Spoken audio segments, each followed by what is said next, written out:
Mr. Chairman, dear colleagues, I want to thank for the invitation to present our approach to placenta per crit. And I'm not sure whether I should be sad or glad, but many of my statements have already been in the 3 previous lectures.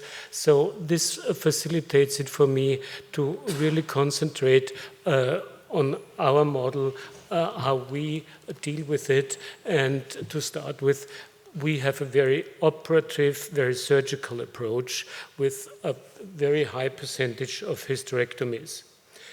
I go over these first slides rather quick. I think the main message of this slide is we advocate a cesarean section relatively liberally because we have a high-risk collective. So we feel the responsibility to deal with the consequences of repeat cesarean sections, and that is abnormal invasiveness of the placenta. This has been said before, and we think that the ultrasound diagnosis of abnormal invasive placenta is a targeted procedure.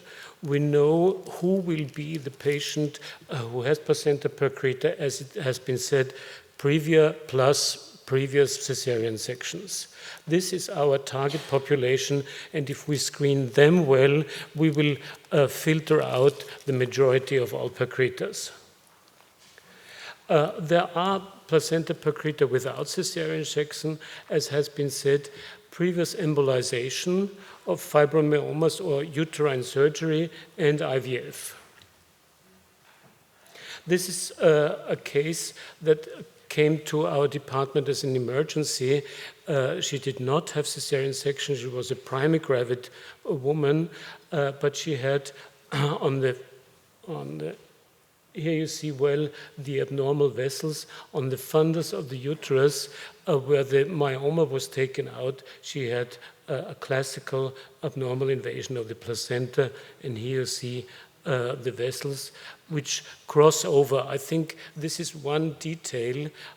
You have the normal uterine vessels and you have the placental vessels which cross over the normals, and they do not run in the same direction. As a practical obstetrician and gynecologist, it's very important to have the antenatal diagnosis. Placenta percreta is a challenge. It is a formidable operation, and you should do everything to secure the surroundings to make this operation as with low risk as possible, but never use the respect. So antenatal diagnosis is very important. It reduces the level of hemorrhage. It reduces the need of blood transfusions. I will go to blood transfusions later on. And here is the question that was in your talk. Should you try to attempt and remove the uterus? No, you should not, because blood loss is much higher if you try to remove it. So basically, you have 2 different management options. Conservative, leave the placenta in situ, we've just heard that. We left uterine arterial embolization because, as I said, the vessels are so different to normal vessels that embolization does not help. And methotrexate, there was a question from the audience. Methotrexate, unfortunately, was the beginning of our dealing with it because we lost one patient with profuse bleeding after methotrexate. The problem is that methotrexate works, but it works so quick that you have a bleeding which was not able to control. Operative uterus sparing with the excision or hysterectomy. Now, the main part of my talk will be the comparison between these newly published guidelines in June of 2019, and I'm glad that one of the senior co-author is my chair here. And you see that there were more than 20 departments, so there was much input in this Delphi process. And we compared it, and as soon as they came out and as soon as we read the paper, we were really glad. We were glad to have these good guidelines first thing, but we were also glad that we came up with the same consequences, with the same thoughts in our own department, which unfortunately we didn't publish as well as you did. So in the next few minutes, let me compare those two approaches. There are 21 topics, 21 questions in these guidelines, and in 18 of them we concur completely. And let me go into details. What constitutes expertise? We thought about that a long time, and we think interdisciplinary should be mandatory. That is, an oncologist should be on the team, which seems a little bit strange for an obstetric question to have an oncologic surgeon, but I think this helps a lot. Urology, neonatology speaks for itself. Technical support. I think you cannot overestimate the calmness that brings Cell Saver. We always rig Cell Saver at every hysterectomy, and in about 50% we don't even need it. But it's like the net under the tightrope. And we prepare the net, and we're not afraid of this excessive bleeding anymore. Outpatient, inpatient surveillance, we have all the asymptomatic patients as outpatients. Iron supplementation, no real benefit.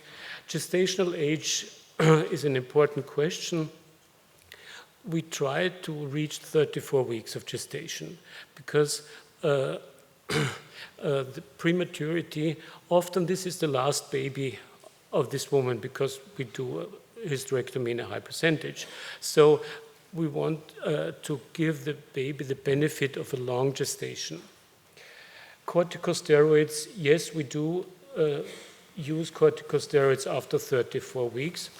Cystoscopy is an interesting point.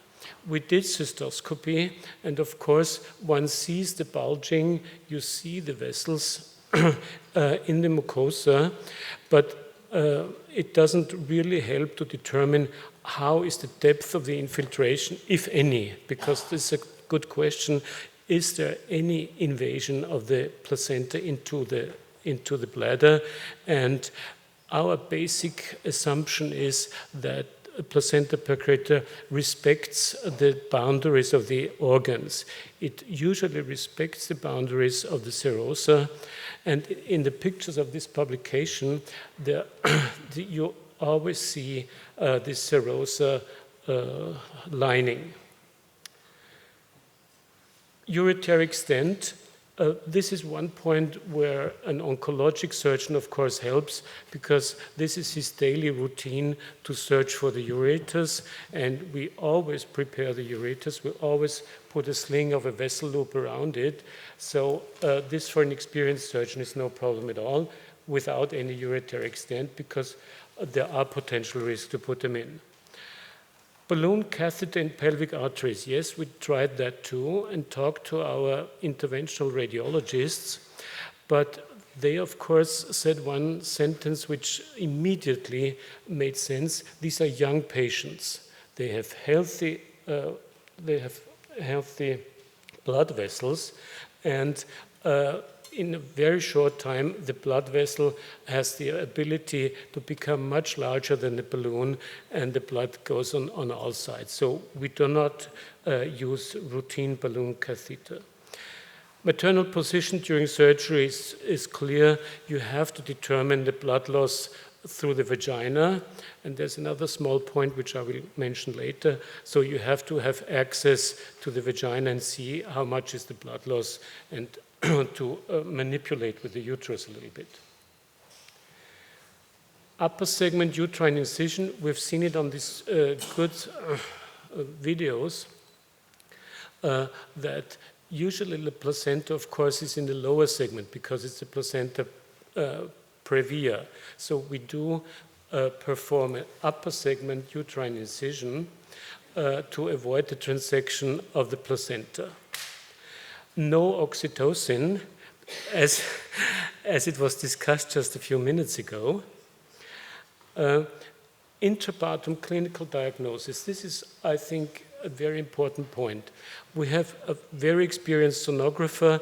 Our junior sonographer was part of your group, Dr. Bataisky, and we tried to have a high positive and a high negative outcome of this ultrasound test, because if you prepare everything, if in case of false positive, you do a midline incision, you prepare everything and don't need it, and if it's false negative, then you don't prepare it for a case of percreta.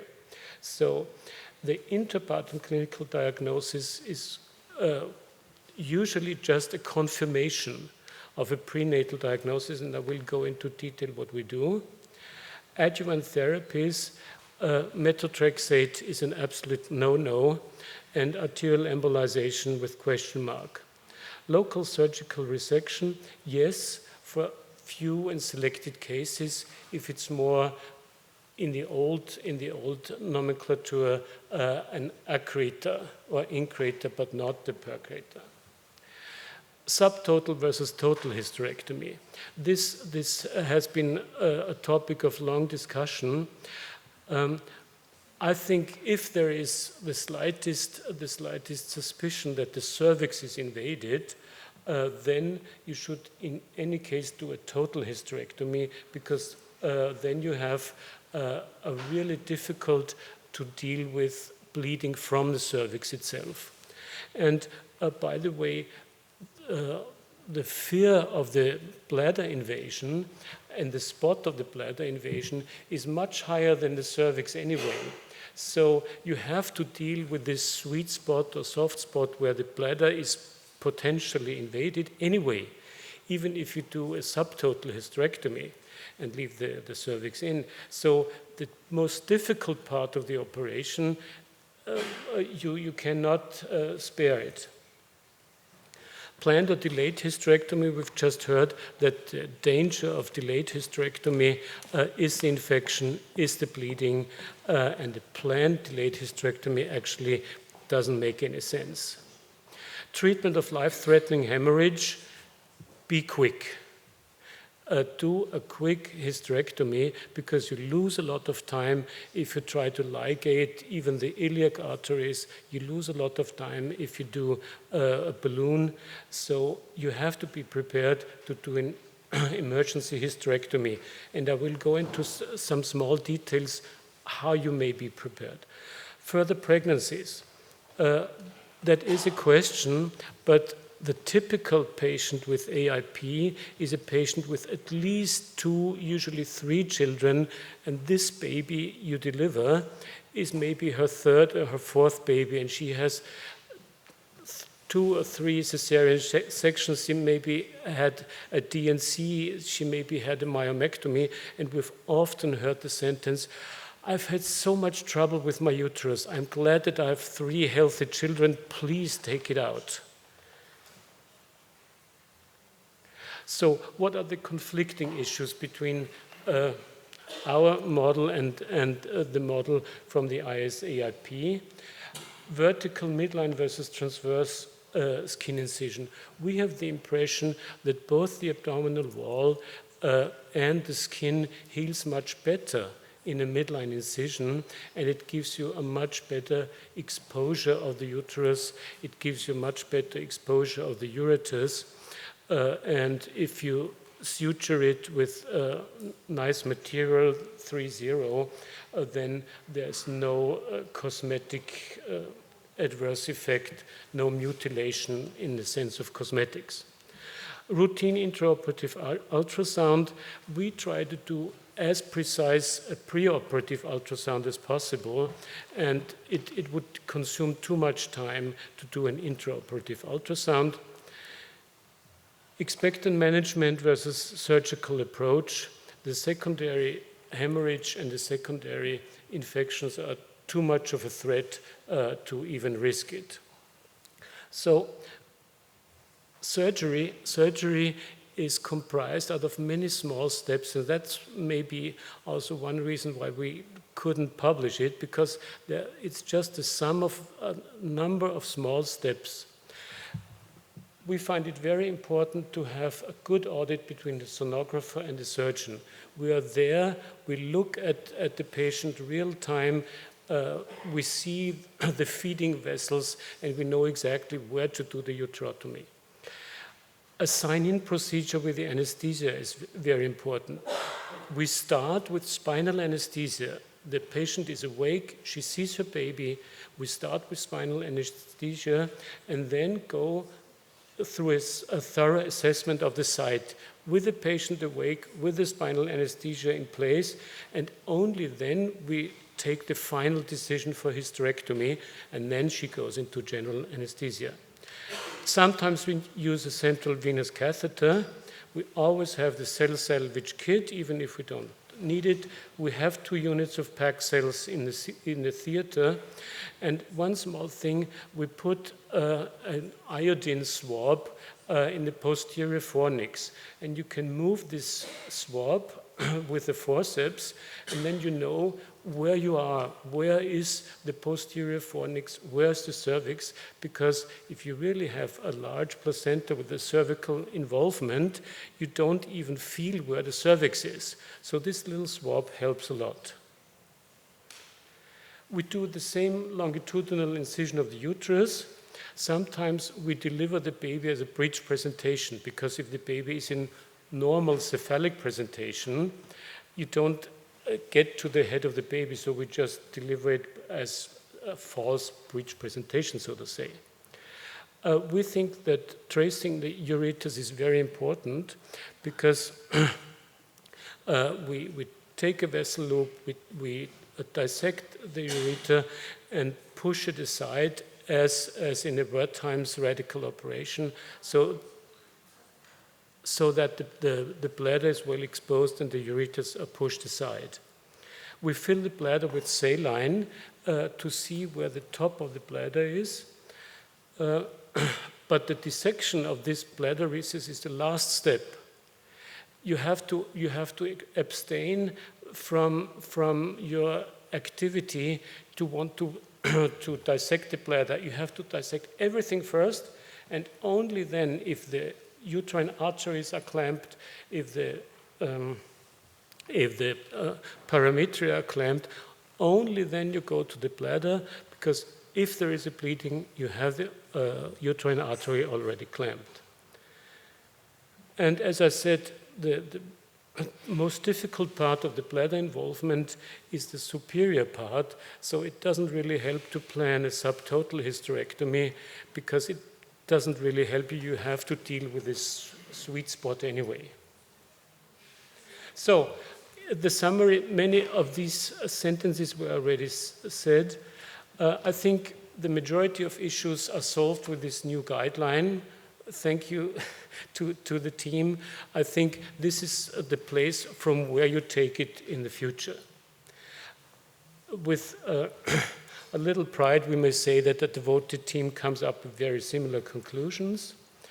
And I think our future aim is to prevent AIP. And I have the same sentence here without having any communication before. You have to consider the indication for the first cesarean section. This is where the future AIPs, the ground is laid. And what we also saw, abstain from postpartum DNC. If you know that you may even leave the whole placenta in, why shouldn't you leave a small part of the placenta, maybe 2 to 1 centimeter in? Of course you should leave it in, because the worst cases of placenta percreta are always those with postpartum DNC. So this was all for the moment. Thank you for your attention.